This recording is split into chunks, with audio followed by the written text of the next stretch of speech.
Hey everyone, I'm Joe Bustos and I'm the community manager on Mafia 3, and today we're taking an inside look at our upcoming DLC releases.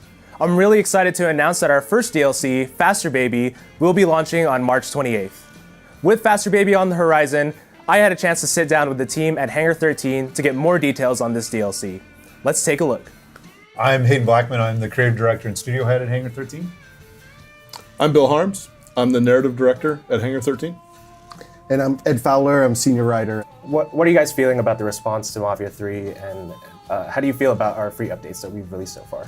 Yeah, and on the response side, we're really kind of humbled. I think the response has been really positive from fans. The fact that the story has gotten so much attention, the way that we handled some, I think, pretty difficult themes. And then for me personally, races were always something I wanted to see in the game just because the driving, and I think in Mafia 3 is best in class and is incredibly fun. And we're always trying to listen to the fan base and see what they want and what they liked about the game in general. So again, the vehicles, being able to customize vehicles and being able to swap out outfits, that was really important to us because we heard that early on. So let's dive deep into Faster Baby. Faster Baby is going to be launching on March 28th. And can you guys talk a little bit about Sinclair Parish, which is our new environment that we're introducing in Faster Baby? Yeah, Sinclair Parish is nearby New Bordeaux, and it's a unique location in and of itself, especially given the context of 1968 and the era of the civil rights issues going on at the time. I think the other thing that's interesting about Sinclair Parish is just how different it feels visually. Definitely going to feel that sense of like, oh, okay, I've just left New Bordeaux for another part of the city, but it's or another part of the county, and it's brand new. And again, it all feeds into that notion of this kind of small town that's trying to, protect itself in every wrong way. So let's talk about Roxy a little bit. You guys alluded to earlier that she's going to be this companion for Lincoln that's going to be present throughout most of Faster Baby. Can you talk a bit about what kind of dynamic does she have with Lincoln that maybe is different from somebody like Donovan or somebody else we've seen from the main game? She differs from any other character like Lincoln works with in the game, but the dynamic I think between them is complete equal, and I think that's really interesting. And I think in many cases, like, she actually comes into Sinclair a leg up on Lincoln because she knows who they're dealing with. Lincoln's dealt with a lot of different people in his life, but no one quite like the Sinclair Sheriff's Department. That was another thing that was really important for us, is that while the focus is on the kind of narrative experience, we also wanted to introduce some new activities and new features. So the first is the ability to kind of slow down time while you're driving for brief stints, which is great when you're trying to like thread the needle, or you're driving through traffic, or you're involved in a mission that has a chase with it. It's really helpful in Faster Baby because, again, there's a lot of kind of stunt driving that we encourage. Another is being able to throw explosives from your car. So you'll be able to toss grenades and Molotovs and from your car as you're driving, both ahead or behind you, which is so much fun. Yeah, it's super effective. You got cops chasing you, and you drop a grenade and boom.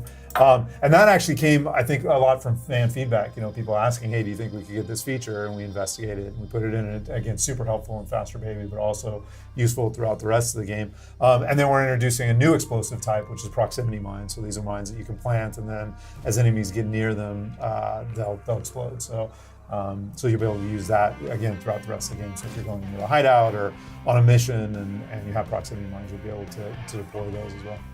You'll get access to 2 new outfits, access to 2 new vehicles over the course of the DLC, including the Nightcrawler, access to a new weapon.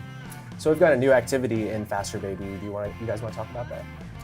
Yeah, so we call it herbalism, and you're working with one of the supporting characters in the main story, MJ. And what MJ gives you is an opportunity to grow your criminal empire, pun intended. In terms of a gameplay perspective, you guys have said before that this kind of builds upon what we established with racing. Can you talk a little bit about that?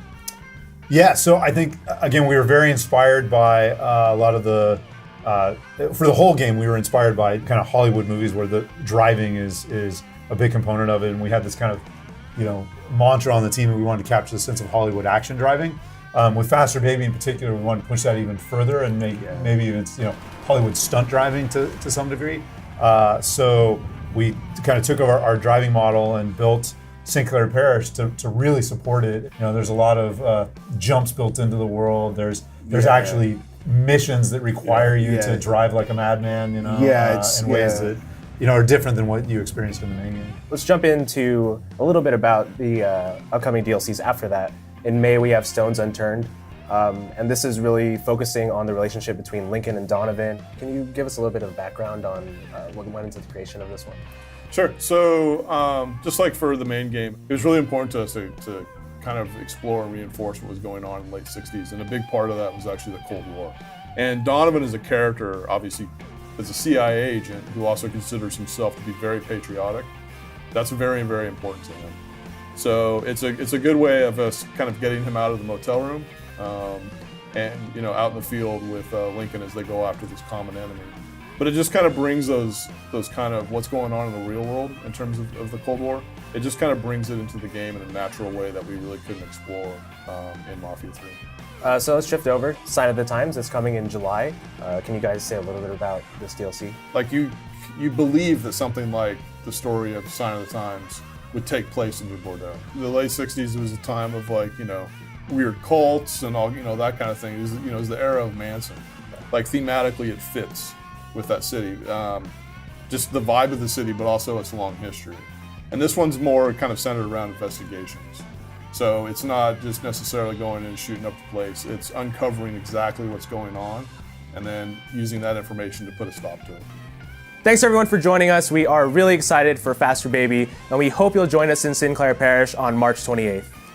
Now, as a quick reminder, you can purchase all of these DLCs individually or collectively as part of our value price season pass. Please follow us at Mafia Game on social media for more information in the weeks to come. Thanks for watching, and we'll see you next time.